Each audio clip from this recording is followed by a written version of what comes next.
ये ओंकार नाद मनुष्य की सबसे बड़ी सृष्टि।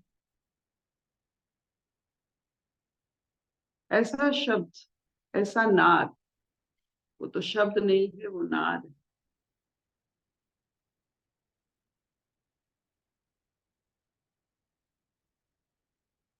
जो हर शब्द को शून्य बना देता।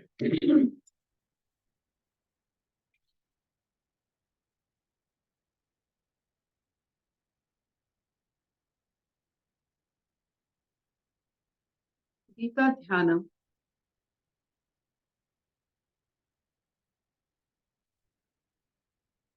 एक ऐसी भगवत गीता की ऐसी मुखड़ा है, जैसे संगीत का मुखड़ा होता है, अंतरा होता है, वैसा गीता की ऐसे मुखड़ा है। इस मुखड़ा अगर जो गान कर सकते हैं वही भी ध्यान कर सकते हैं।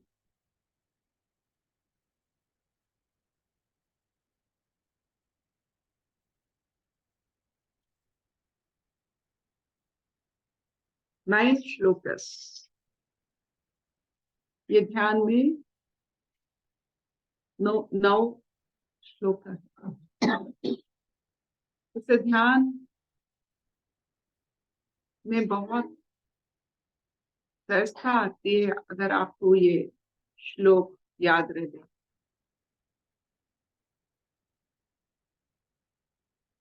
सबसे बड़ी मजेदार बात ये है, ये पूरा 700 श्लोक को ध्यान से पढ़ने के लिए यही 9 श्लोक चाहिए। इसीलिए कुछ भी कीजिए, इस गीता ध्यान एक चाबी है। पूरा 700 श्लोक को समझने के लिए और सारा महाभारत युद्ध, द्वंद्व को समझने के लिए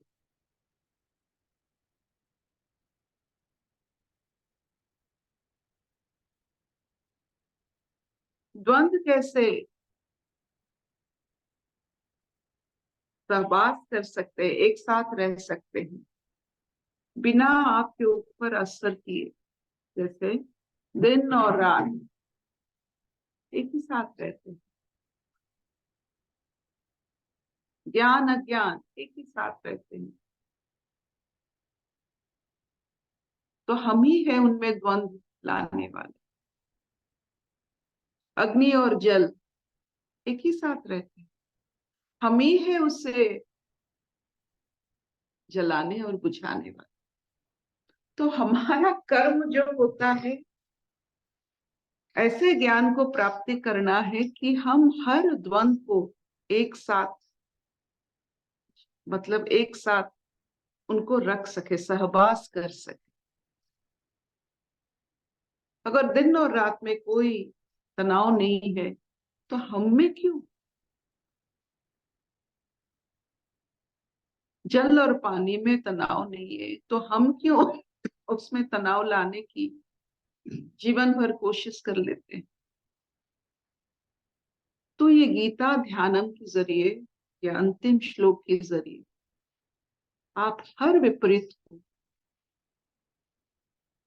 एक साथ सहवास करने की आप में हिम्मत आ जाए।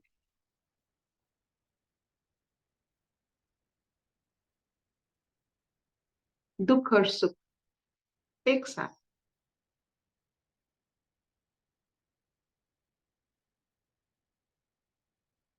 तो सुनते हैं आज ये श्लोक, द 9th श्लोक ऑफ गीता ध्यान from वैष्णव। नमस्ते अर्पिता, नमस्ते सब योगियों को।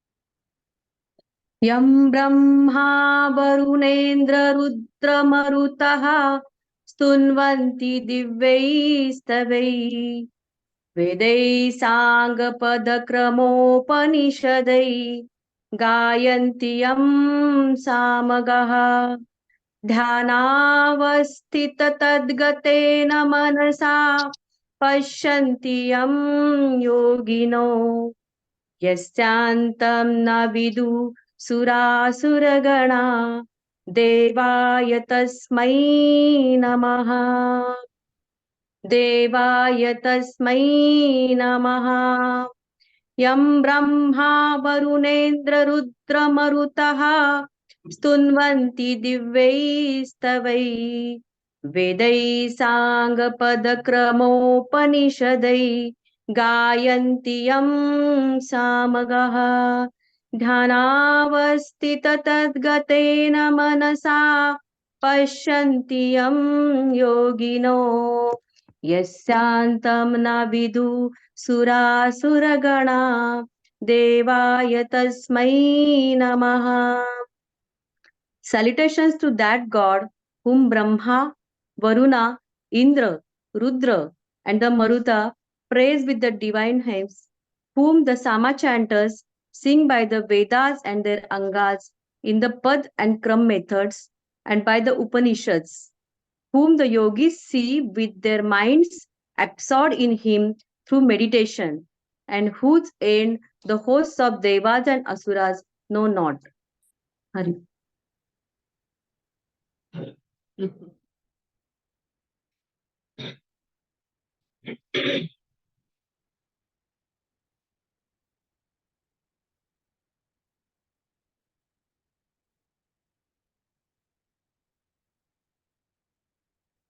तो यहाँ से पता चलता है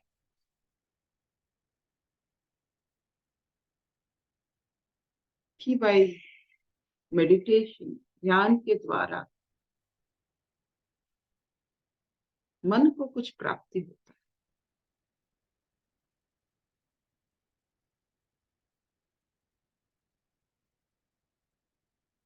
शरीर की प्राप्ति इंद्रिय माध्यम से, मन की प्राप्ति ध्यान के माध्यम से।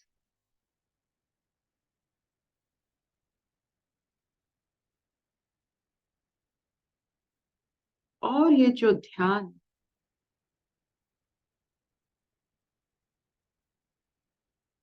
मन के कारण मन को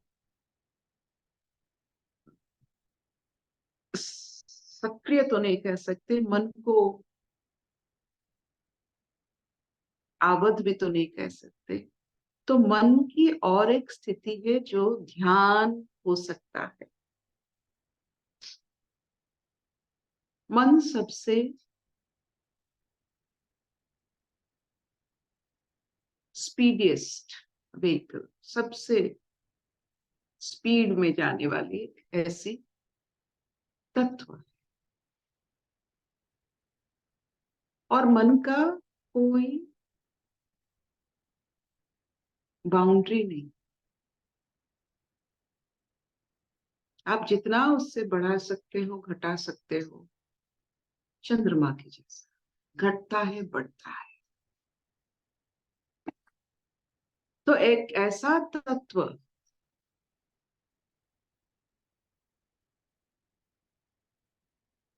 जिसका कोई आवध नहीं है, बाउंड्री नहीं है और स्पीड, ऐसे तत्व को जब हम या कोई भी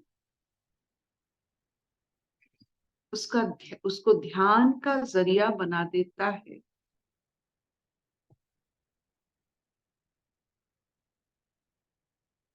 जो उससे अनुभव होता है उस अनुभव के लिए सब प्रयत्न करते हैं। ब्रह्मा, रुद्र, वरुण, मरुत, सामगान करने वाले, वेद गाने वाले, सामवेदी ब्राह्मण, जो अपने इस अवस्था को गान में परिणत करके थोड़ा बहुत लिखित आकार में हमारे लिए छोड़ गए हैं, इस ध्यान की अवस्था, और ये अवस्था मन के तत्व से बनता है। मन उससे सहायता करता है ध्यान में जाने के लिए। शरीर का सहायता कम लगता है, लेकिन मन का सहायता से आप ध्यान में लिप्त हो जाते हैं। और जितना ध्यान करते हो उतना ही आप का महसूस, आप जो महसूस करते हो वो बढ़ता जा रहा है। जितना ध्यान उतना विराट। तो ऐसा मन बनता है कि बार बार उससे ध्यान की और जाने की सहजता आ जाती है। एक बार जो ध्यान कर लेता है वो मन बार बार चाहता है ध्यान करने के लिए। तो ध्यान में जो अनुभव होता है उसका वर्णन निरवता है। कोई शब्दों के द्वारा ध्यान की वर्णना नहीं हो सकता है। तो शब्द कहाँ तक आपको साथ देते हैं? जब तक मन आपके ध्यान पर ना हो। तो मन ध्यान पर आ जाता है तो शब्द निखोज हो जाता है। जब तक आपके मन में शब्द आ रहे हैं आप ध्यान पर नहीं हो।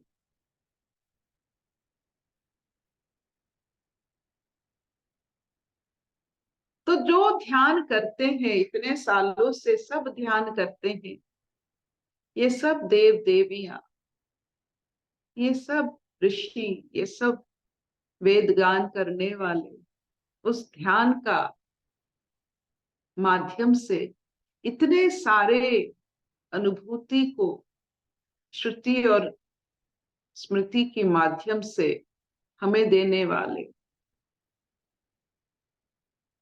उनको क्या मिला? अगर हम अपना जीवन को मिला क्या, खोया क्या, अगर हम मानते हैं, अगर आप आज के तत्व को समझेंगे, जीवन में ना मिलता कुछ है ना खोता कुछ है। जीवन एक ध्यान, जीवन एक ऐसा तत्व है जब वो ध्यान लिप्त हो जाता है, ध्यान में उसका जीवन का सारा समय ध्यान में लगता है,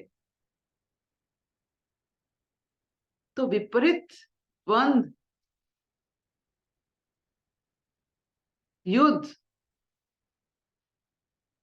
ये सब सांप के जैसे पुराना चर्म गिर जाता है, ये भाव ही गिर जाता है। ध्यान लगाने वाले विपरीत से मुक्त हो जाते हैं,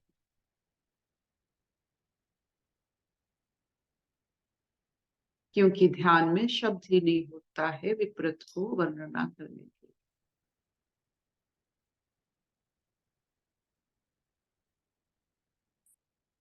तो देखिए, शरीर आपको कहां तक ले जाता है, मन आपको कहां तक ले जा सकता है। और ध्यान में जो प्राप्ति होती है उससे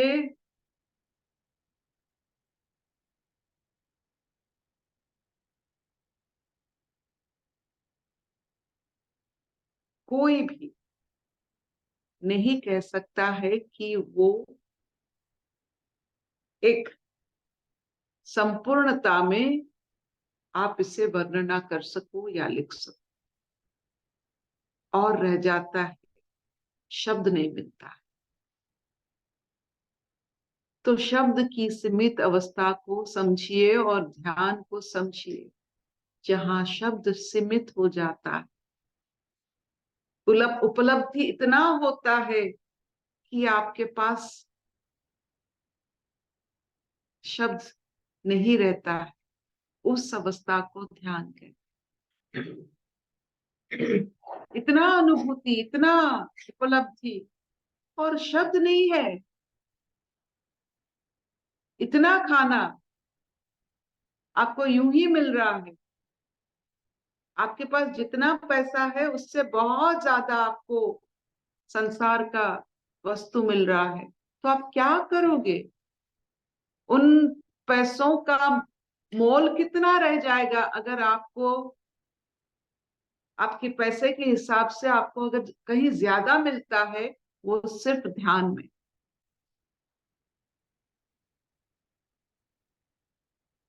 आप जो हो, जैसे हो,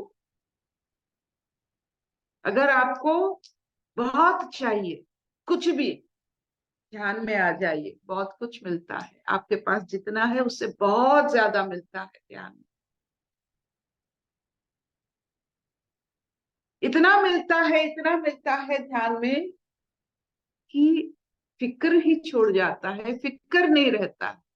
अगर आपको पर्याप्त वस्तु मिले बिना धन के, तो धन का फिक्र होता है? पर्याप्त उपलब्धियां मिले, शब्द की जरूरत पड़ती है? तो एक ही जगह है इस संसार में जहां बारिश होती है सौभाग्य की, भरा पड़ा हुआ है, एक भरा हुआ जगह जिसका कोई अंत नहीं है, वो है आपकी ध्यान अवस्था। Very simple. यम ब्रह्मा वरुणेन्द्र रुद्र मरुत स्तुन्वन्ति दिव्यै स्तवै। यही ध्यान में ही ये सब रहते हैं, इसलिए ये सब देव देवी बन गए हैं। वेद संग पाद क्रमो उपनिषद गायन्ति यम सामगा। जो साम वेद की गान में थोड़ा बहुत जो लिखा गया है, वही ध्यान की उपलब्धियों को थोड़ा बहुत रचा गया है। वो भी सीमित है, वो भी सीमित, वो पूरा वर्णना नहीं कर सकते। ध्यान में जाने वाले, ध्यान में रहने वाले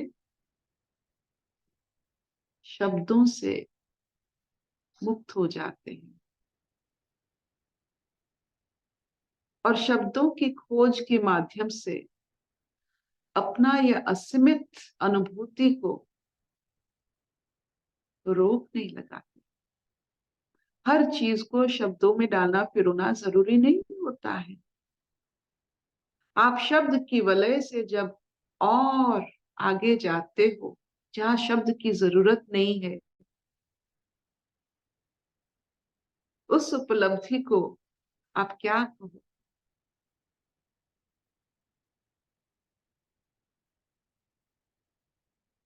आप उससे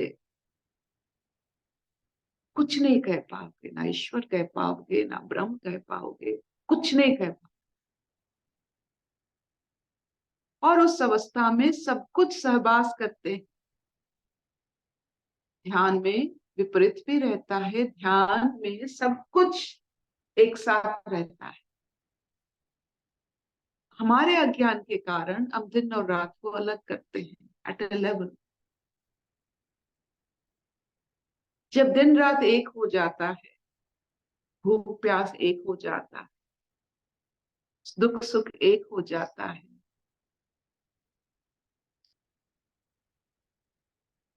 सिर्फ आप ध्यान में ये सब होता है।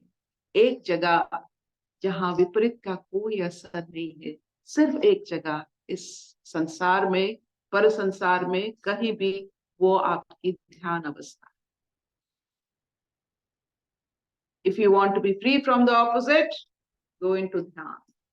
और ध्यान के लिए मन चाहिए, और मन आपके पास है।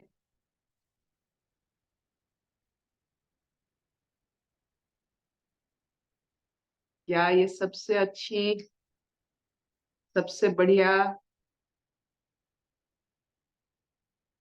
बात नहीं है। इससे बेहतर कुछ हो सकता है? जब आप विपरीत से ही मुक्त हो जाओ। विपरीत बनता है शब्दों से, विपरीत नहीं है, हम शब्दों से विपरीत बनाते हैं।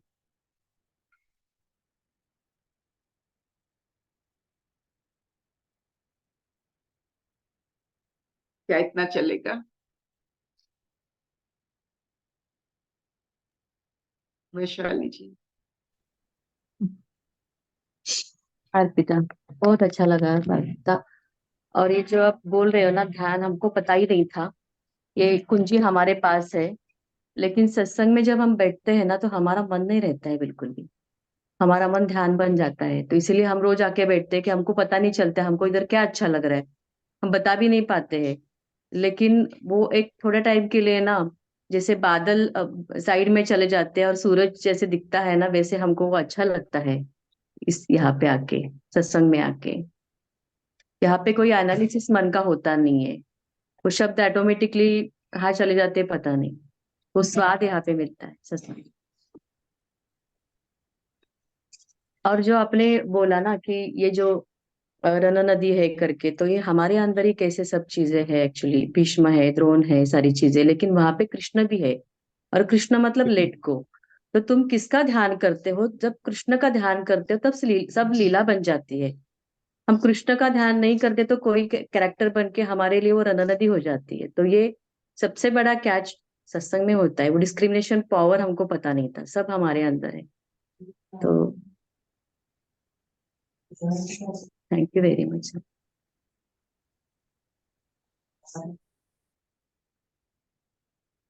तो मन को काबू में मत कीजिए, उसको ध्यान में लगे। मन को काबू कोई नहीं कर सकता। जो जिस वजह से बना है और वो उसका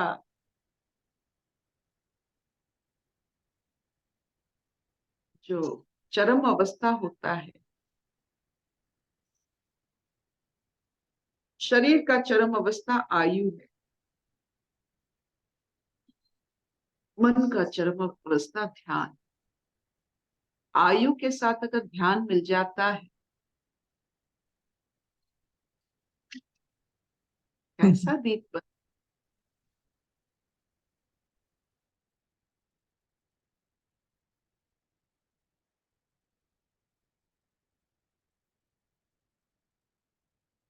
अशतो मां सद्गमय तमसो मां मृत्युर्मां अमृतं गमय। सर्वे सुखिनः सन्तु, सर्वे सन्तु निरामया, सर्वे भद्राणि पश्यन्तु, मा कश्चित् दुःखभाग् भवेत्। ॐ शान्ति शान्ति शान्ति।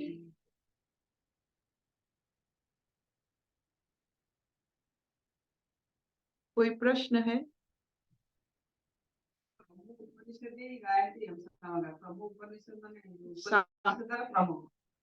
बेटा सामवेदर क्रम साम is different. সেটা গীতরে সামবেদ is sung, গান অবস্থা। It is not a storytelling. It is not.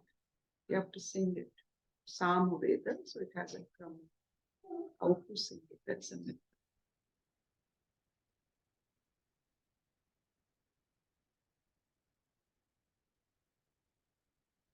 इतना चलेगा? Thank you.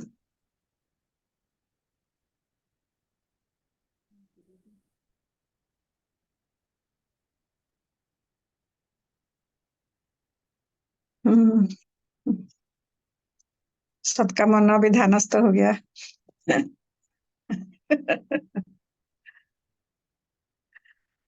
वो शिव सूत्र में शिव जी पार्वती को बताते हैं ना, आसनस्थ शरीर एंड ध्यानस्थ मनो। शरीर स्थिर होगा और मन ध्यानस्थ होगा। तो सारा सत्संग जैसे अभी वैशाली बोली, मनो को कैसे, वो एक अवस्था है यही मन जितना सेपरेशन से अलग हो जाएगा, जितना यही जो शब्द हमने इकट्ठा करके रखा है ना, शब्द वगैरह सब लय हो जाएगा। जब भी जो बातें समझ आ जाएगा, जैसे अभी बच्चे का पढ़ाई, पति का नौकरी, पति का प्रमोशन, कितना शब्द हमने इकट्ठा करके राइट रॉन्ग, मानो अपमानो इसमें पड़े रहते हैं ना, तो आप प्रभु से बहुत दूर हो ध्यान से। तो जैसे ये सारा शब्द कम कम हो जाता है तो स्थिति आती रहती है, तुम ध्यानस्थ होते होता ध्यान के तरफ आते जाते हैं। सत्संग के थ्रू इजी होता है। और शरीर थोड़ा स्थिर होगा, और शरीर अभी रेस्टलेस है और मन अभी रेस्टलेस है, तो इसलिए कुछ हमारा बन नहीं पाते हैं, दुखी, सफरिंग, और ऊर्जा बहुत सब में शक्ति लगता है। हिलने में भी शक्ति लगता है, बैठने में भी शक्ति लगता है। तुम देखो हिलने में कितना शक्ति लगता है, कैसे कमजोर होते हो, कैसे सर दर्द होता है। सब बीमारी माने ही तुम बहुत रेस्टलेस हो। जैसे ध्यानस्थ हो जाते हो, रिलैक्स होते हो, तुम देखोगे तुम्हारा हीलिंग अपने आप होती लगती है। नहीं तो फटाफट जाओ डॉक्टर के पास जाओ, ये करो वो करो, कुछ नहीं कहाँ होगा। तुम्हारा शरीर में ज्यादा कुछ नहीं है, ये माइंड ही ज्यादा प्रॉब्लम करता है। मनो जब ध्यानस्थ हो जाएगा, शरीर अपने आप वापस आ जाएगा, तुम हेल्दी रहोगे, स्वास्थ्यवान रहोगे। क्योंकि ये सब हमारा जैसे जिसका ये सब ब्रेन से होता है। जिसका जितना हेल्दी ब्रेन है, इतना हेल्दी माइंड है। ब्रेन में सारा जो हम बीटा थीटा के बारे में मैंने एक बार बोली थी ना, वो वेव सब चलता रहता है। पर सेकेंड में कितना बीटा, जब भी तुम्हारा ब्रेन का पैटर्न बीटा वेव में चलता है, वो बहुत सारा फास्टर चलता रहता है। कितना था 13 to 30 तक ऐसे चलता रहता है बीटा वेव में, 14 to 30 ऐसे। इसके बाद अल्फा आता है, थीटा आता है, अल्फा आता है, gamma wave is the best. हमारा इतना तुम रेस्टलेस होते हो तो तुम्हारा कंसंट्रेशन कैपेसिटी नहीं होता है। तुम कोई चीजों को, कोई सिचुएशन को संभालने के लिए, सॉल्यूशन करने के लिए तुम्हारे अंदर जो स्थिरता चाहिए नहीं हो पाता है। माइंड बहुत फास्ट दौड़ता रहता है। ये ध्यानस्थ मनो और शरीर स्थिर और मनो ध्यान में सच्चाई की तरफ डिस्क्रिमिनेशन पावर आ गया। हम सब कैसे भ्रम में, यही मैं मेरा मुझे में फंसा हुआ है, आई एंड माइंड, मैं और मेरा, ये दोनों सब शक्ति तुम्हारा क्षय कर देता है। तो जितना ये बातों को हम समझ जाएंगे तो फिर हम वननेस को आ जाते हैं, एकत्व बोध हो जाता है। तो फिर हम ध्यानस्थ हो पाते हैं और सारा सब समाधान होने लगता है। Connection with the all mighty, all pervading consciousness के साथ इंटेलिजेंस, वो दैट इज द, वो सुंदर अवस्था कहा जाता है। ब्रेन, वो बायोलॉजिकली तुम्हारा ब्रेन में ही पैटर्न बदल जाता है। न्यूरो बायोलॉजिकल चेंज हैपनिंग होता है। एनलाइटमेंट कोई मिस्टेक नहीं है, ये अपने आप तुम्हारा ब्रेन में वो वेव बदल जाएगा। तुम्हारा यही जो बहुत शब्द एनिमल टेंडेंसी से निकलता रहता है, एनिमल ब्रेन में है ओनली पास्ट मेमोरी, वही बारंबार ये राइट ये रॉन्ग, ऐसे होना चाहिए, ऐसे नहीं होना चाहिए, ऐसे गड़बड़ हो गया। ये बातों से थोड़ा ऊपर आमता में आओ, देखो कितना शांति मिलती है खाली एक्सेप्टेंस में। हम क्या कर सकते हैं? अभी तक तुमने जो कुछ सोचा जो किया, जो भी किया, देखो कितना उसमें प्रॉब्लम होते हो। तो ये बातें समझने से तुम्हारा ब्रेन हेल्दी हो जाता है, तुम्हारा ब्रेन का वेवलेंथ बदल जाता है, तुम फिर एकत्व बोध में आ ही जाते हो। और ये बहुत कुछ तुम्हारा अंडरस्टैंडिंग से होता है। बोलो स्वागता जी।